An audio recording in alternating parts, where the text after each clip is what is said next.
Welcome back, everybody, to Paddling Pool 223. My name is Bio. I am joined here by the one and only Pache, and this is what you've all been waiting for. Grand Finals, where the best of the best in this tournament are going to duke it out to see who takes home, or well, to their Sendu page, the Sendu.Inc badge.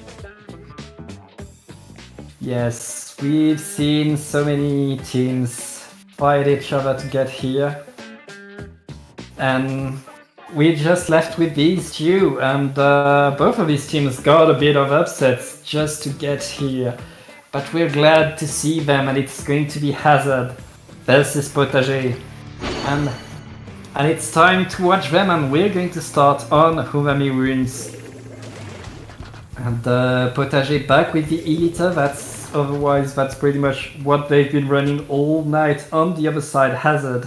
Kirby back with the Blaster. We've seen Hazard playing earlier in the tournament, and they created much of the sparkles and creating a lot of aggressivity that you love to see. And right now, it looks like Hazard is getting the best of the first encounter Bio. Yeah, honestly, I'm a bit surprised. Hazard just so much AoE damage, I could barely tell what was going on the screen. But regardless, 3 down the side of Hazard actually put us. She just shrugged it off and went straight to taking the advantage state back. And they are going to be getting an early team fight win, a delayed wipeout onto Potager. Sorry, onto Hazard, and setting up this E-leader for some good snipes that we might be seeing here as they get set up with that tactical. Yeah, but Hazard has a lot of special in place. Oh, that grab tank though is not going to do much. And Hazard looking to just save what they have. No, the Inkjet is going to go live and create a bit of space at least for Hazard. Hazard like just struggling to stay in control of their own spawn. Potager is not wasting any time. Like they just lost that first encounter by you, but now it's been all Potager all game. Yeah, Potager is blitzing towards that knockout. 15 points less now. The Crab Tank is going to secure so much space for them. They get a pick onto the Blaster. They get a pick onto the Crab Tank, possibly, but it really doesn't matter since Hazard was in no position to even contest one of the zones, and that is going to be a quick and decisive Game 1 win going to Potager.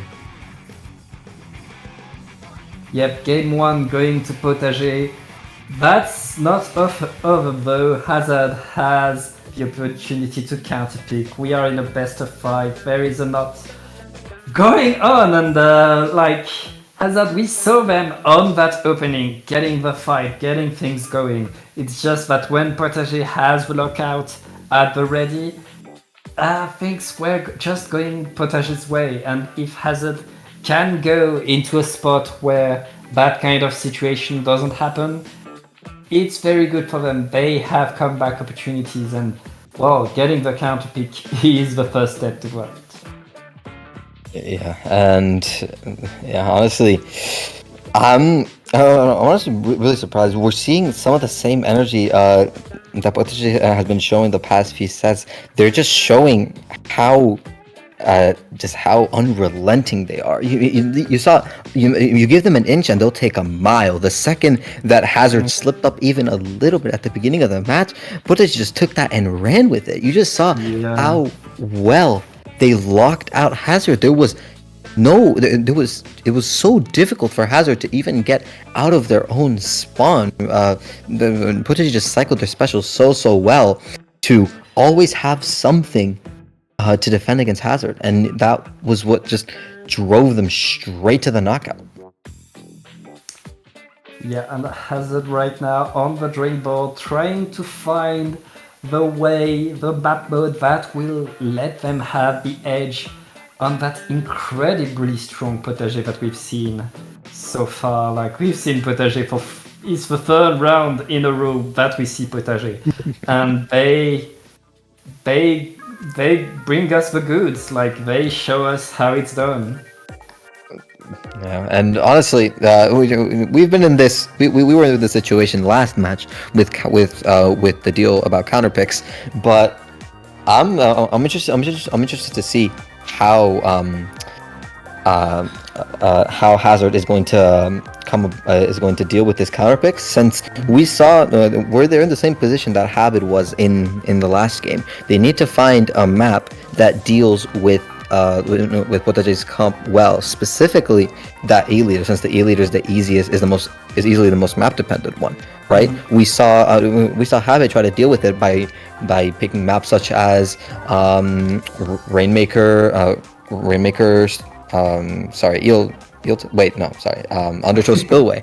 We saw them do Rainmaker, Founder Heights, and both of them worked pretty well against the E leader, but all Potager did was just bring out the ballpoint, and in the long term that ended up working.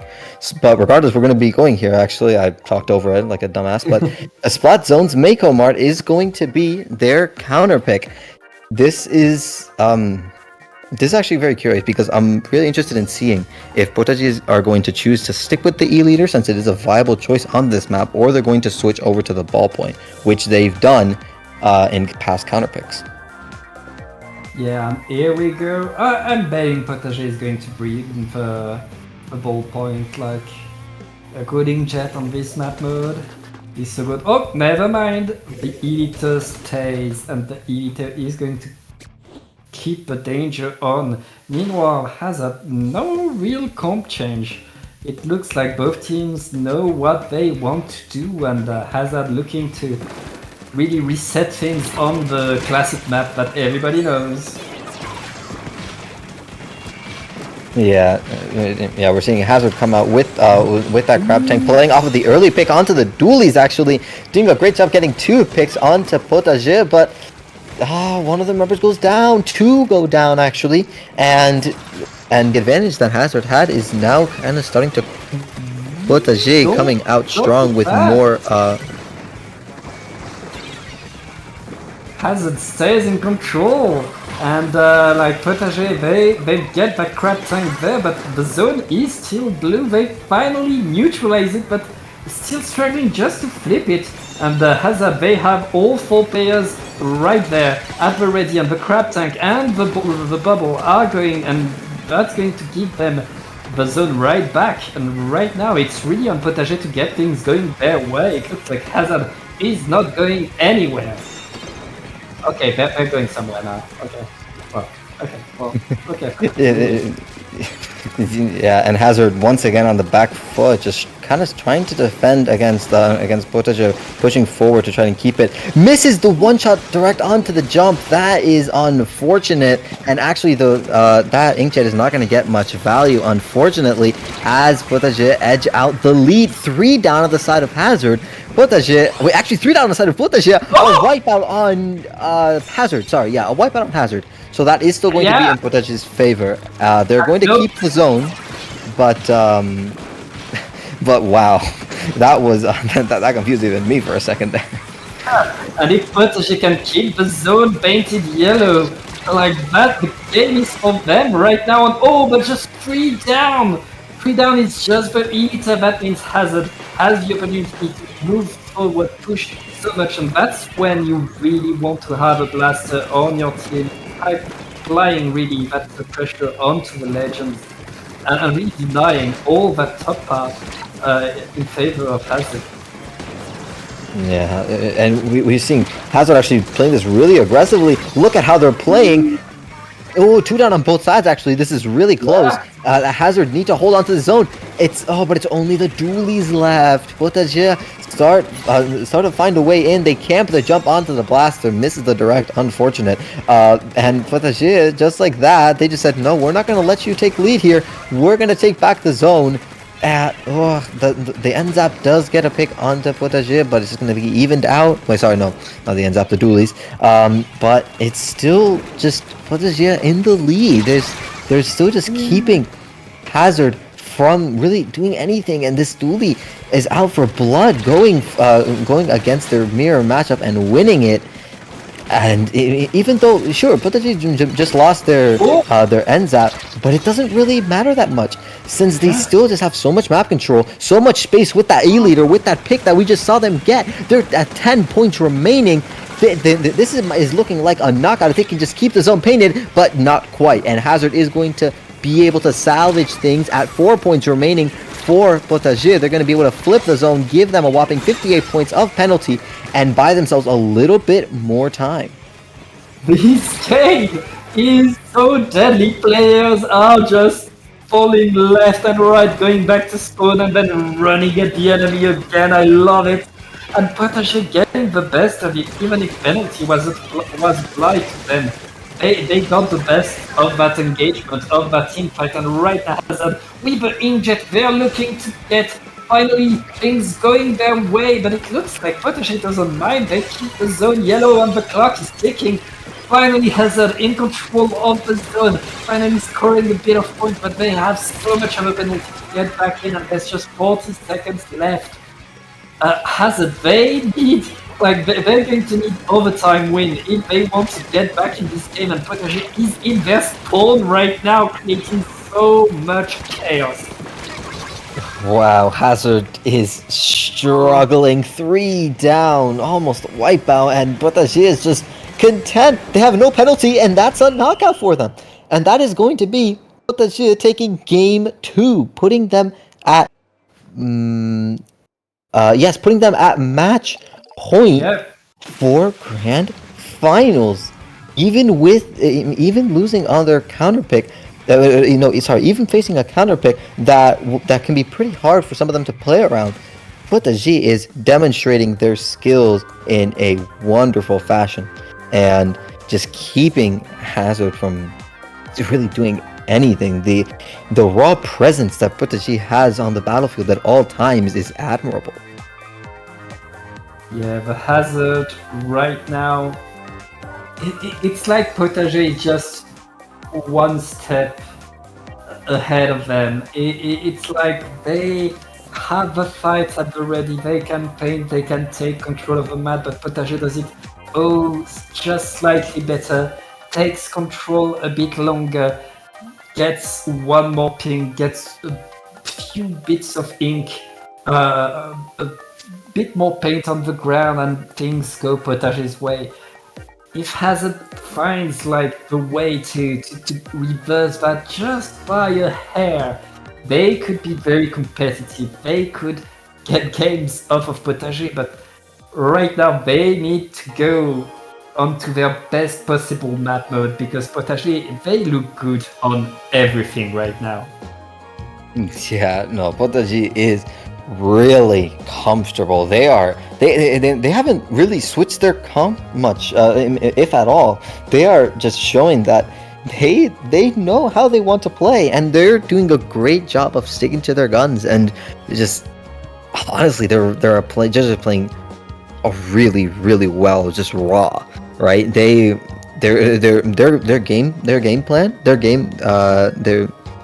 game plan, their coordination, their management of specials, their resource economy is all lining up almost seamlessly, and Hazard doesn't quite have that level of fluidity, and that's honestly what's keeping them from challenging Potager enough to take off a game. But regardless, let's see if they can actually make this second counter pick of theirs count. Splat zones on Inkblot Art Academy.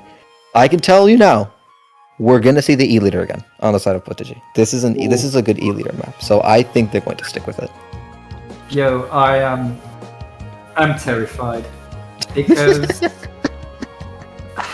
they did the exact same counter pick they just did. They went to a splat zone map that everybody knows by heart. They know that Potager is going to be incredibly comfortable there. They know that E-liter is good there. If Hazard doesn't find a way to create an absolute surprise, I have no idea how they can even win that game. Potager looks so strong on this, on paper right now. Hazard needs to surprise me. Please, Hazard, show me what you can do. No, Hazard is going to need to to bring something. They're gonna have to change something. They're gonna have to bring something new to the table. Actually, potager surprising us. They do bring a charger, just not the charger we expected. We see the bamboozler. Well, I guess you could say it did indeed bamboozle us. But, I mean, potager creating the surprise right now. Hazard, not really caring, getting ahead. They almost have. Okay, no, well. Potager in full control, they're gonna get the zone, they're gonna get ahead, they're gonna go push the flat. And protect the hazard. Yeah, no, potager is not playing around. That was a swift knockout. This bamboozler is putting in a lot of work, a lot of chip damage, a lot of midline pressure that Hazard is struggling to deal with. And as their blaster goes down, their inkjet gets no pick. Okay, well they got the dualies, but it's still not enough because any trades are just going to be in Potager's favor. All right, regardless, I bite my words yet again. They are going to be able to take back the zone, giving Potager a bit of penalty, and finally getting a hold on the zone set up. Yeah, Potager did not manage to score that much while they had the zone because he hasn't managed to neutralize it for most of their hold. And that means Hazard gets the lead pretty easily right now. Potager back to trying to get in. They don't have any specials at the ready, but it looks like they're trying to get the zone without really activating any special. And now the cooler is coming down and he's going to give Potager the opportunity to get the very tempting that Hazard deny anything going in. It looks like Hazard did the right counter pick. Yeah, honestly, they're looking very comfortable on this, but Hazard actually starting to crumble a little bit too down on the side of Hazard. Potager looking for a way in. The dualies on getting the pick on the ball point, and that is going to be the zone for Potager, giving them a little bit more time and giving Hazard 63 points of penalty. And when you're, but regardless, when you're on match point, when you're 2 down in grand finals, you take anything you can get. So Hazard is just trying to keep Potager from getting a significant lead on them. A very nice lead so far by Hazard, but Potager already done with that penalty and already scoring a lot of points. They are looking to get that lead right back right now. Ooh, Potager with the blaster. That's going to be the end of that bubble. That means Potager, like they're just a few seconds away from the lead. Yeah, no, and just like that, Hazard panicked, and now Potager is now at 8 points remaining. Glass, it's ticking down quickly. 2 down to both sides. 3, 2, 1, and just like that, Potager once again beat Hazard at their own game, at their own counter pick. And with a clean 3-0 sweep, you have your paddling pool 2-2-3 champions, Potager. GG's Potager!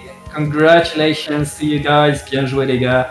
And we can expect them to do much more great things. I mean, that was very impressive, and like that bamboozler at the end. Okay, but like showing us some range in the backline, and that was very impressive playstyle.